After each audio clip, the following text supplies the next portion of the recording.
today, and talks are around de-dollarization. And I think the issue of de-dollarization impact for Africa.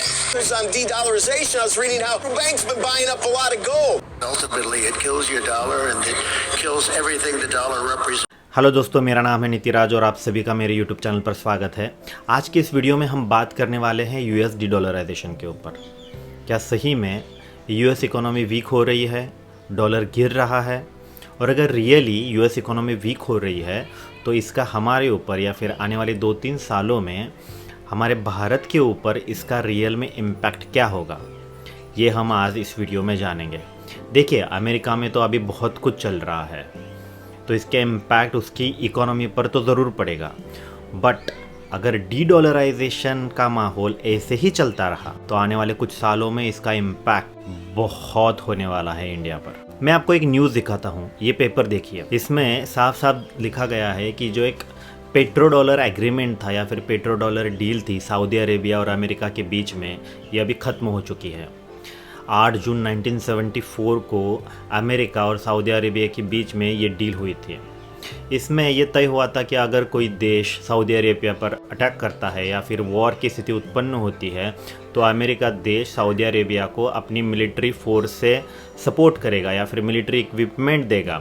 और साथ ही साथ आने वाले समय में जो कुछ भी ऑयल बेचा जाएगा सऊदी अरेबिया से वो बस डॉलर में ही बेचा जाएगा।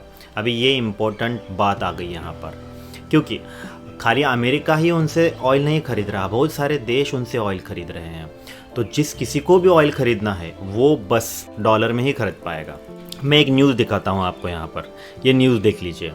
ये जो न्यूज़ है इसमें साफ साफ लिखा गया है कि जो पेट्रो डॉलर डील थी वो अब ख़त्म हो चुकी है।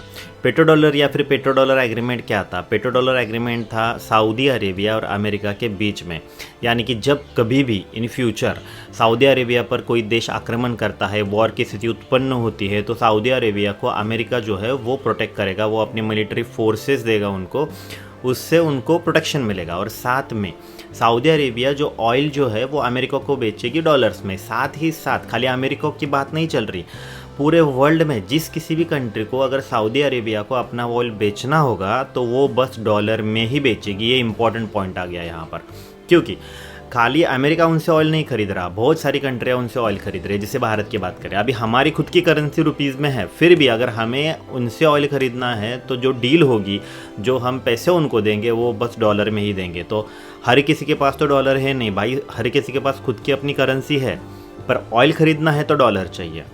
तो हमें हमारी रुपीज़ अमेरिका को देनी पड़ेगी या फिर कन्वर्ट करना पड़ेगा रुपीज़ को डॉलर में। अब यहाँ पे जब कन्वर्जन होता है तो कन्वर्जन चार्जेस लगते हैं, और चार्जेस ऑब्वियसली जो चार्जेस है वो अमेरिका लेगी, बराबर है ना। तो अमेरिका का डोमिनेंस यहाँ पे देखने को मिल रहा है। तो ये उसी को हटाने के चक्कर में डी-डॉलराइजेशन चल रहा है, क्योंकि एक ही कंट्री का प्रभुत्व पूरे वर्ल्ड पर अभी छाया हुआ है, वो है अमेरिका, यूएस। तो उसको हटाकर अभी हर एक कंट्री को अपनी अपनी जो करेंसी है वो मार्केट में लानी है। तो उसी के चलते डी-डॉलराइजेशन चल रहा है। ये जो पेट्रो डॉलर एग्रीमेंट था या फिर पेट्रो डॉलर डील जो थी वो जून 2024 में ख़त्म हो गई है। अब इसके चलते सऊदी अरेबिया जो अपना ऑयल है वो हर एक को अपनी अपनी करेंसी में बेचने के लिए तैयार हो चुका है, मतलब अभी इन प्रोसेस में है। Ties between China and Saudi Arabia, particularly regarding the use of yuan in oil transactions. 以多元化发展方兴未继续从。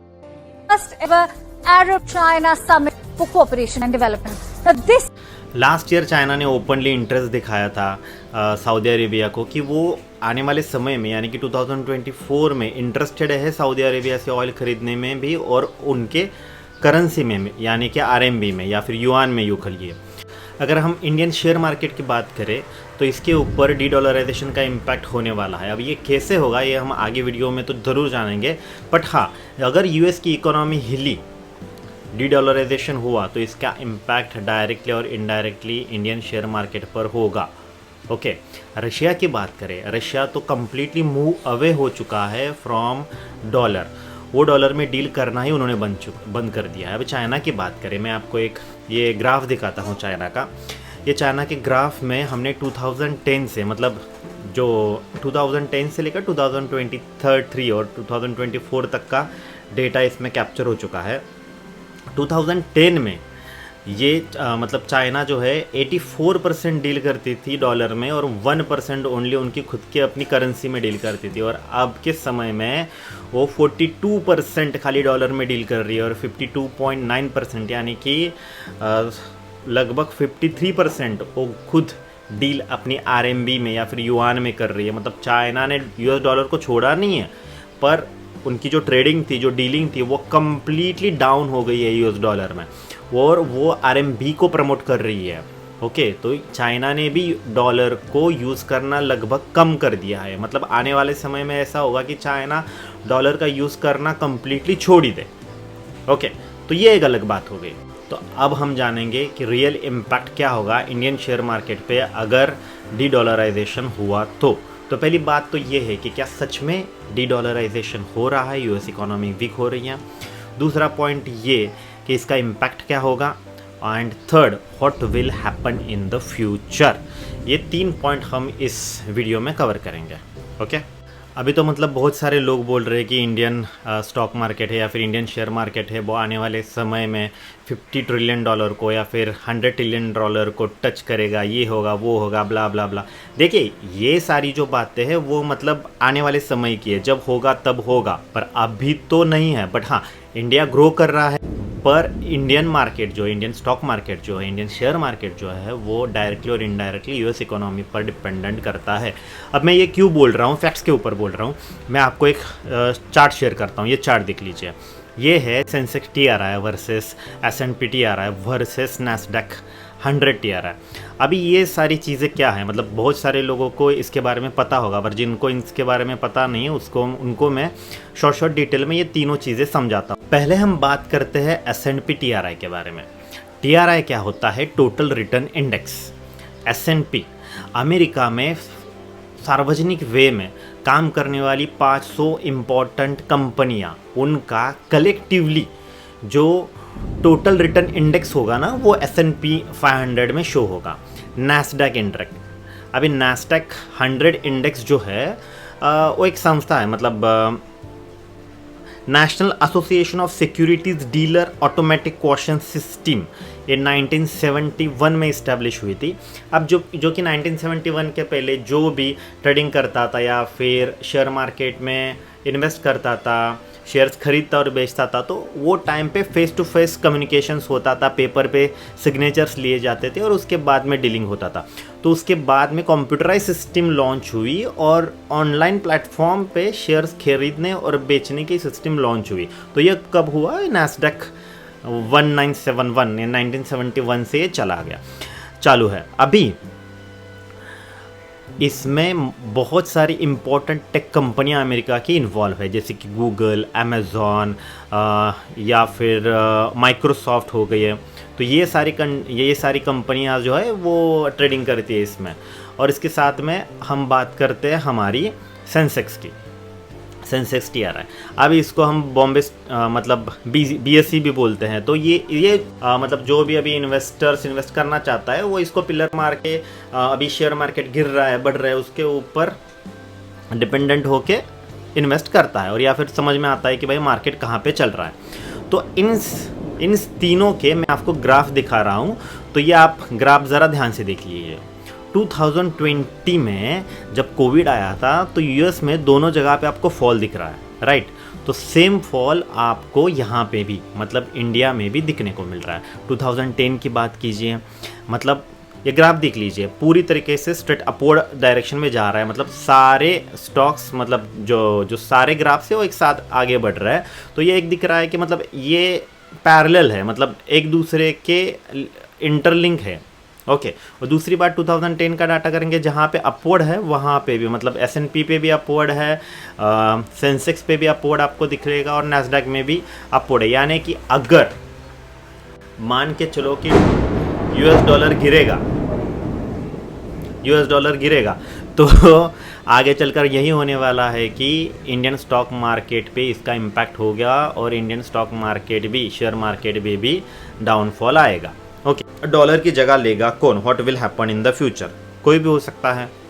Chinese का RMB भी they want to make it very strong, India का रुपीज़ लेके चलो, अभी रशिया गोल्ड में इन्वेस्ट कर रहा है, ओके, तो गोल्ड भी हो सकता है, बिटकॉइन भी हो सकता है, पता नहीं, मतलब फ्यूचर में जो होगा वो होगा। पर हाँ, यूएस का डी डॉलराइजेशन हो रहा है क्या?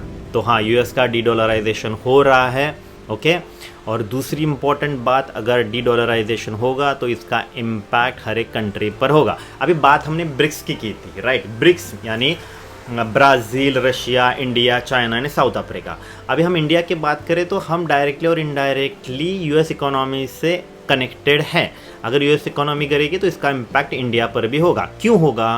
क्योंकि हर एक कंट्री अभी जो ट्रेडिंग करना चाहते हैं वो ऑयल में, या फिर मतलब मान के चलो कि ब्राज़ील और इंडिया एक दूसरे से कुछ खरीदना और बेचना चाहते हैं, तो ब्राज़ील की अपनी एक खुद की करेंसी है, इंडिया की खुद की अपनी एक करेंसी है, तो ये अपनी अपनी करेंसी में डीलिंग नहीं कर सकते, राइट? ब्राज़ील की करेंसी इंडिया में नहीं चलती, इंडिया की करेंसी ब्राज़ील में नहीं चलती। बट अगर हमें ऑयल खरीदना है तो हम जाएंगे सऊदी अरेबिया के पास। तो सऊदी अरेबिया जो है वो ट्रेड करता है बस डॉलर में, ओके। तो अगर हमें ऑयल खरीदना है तो डॉलर में ट्रेडिंग होगा। तो इसके वजह से हमें एक दूसरे से भी ट्रेडिंग करते वक्त ना कि खुद की करेंसी में कर रहे हैं हम, बल्कि हम यूएस डॉलर में कर रहे हैं। तो ये जो चीज़ है, जो डॉलर में जो ट्रेडिंग चल रहा है, डॉलर में जो मतलब व्यापार जो चल रहा है, वो हमें हटाना है, राइट?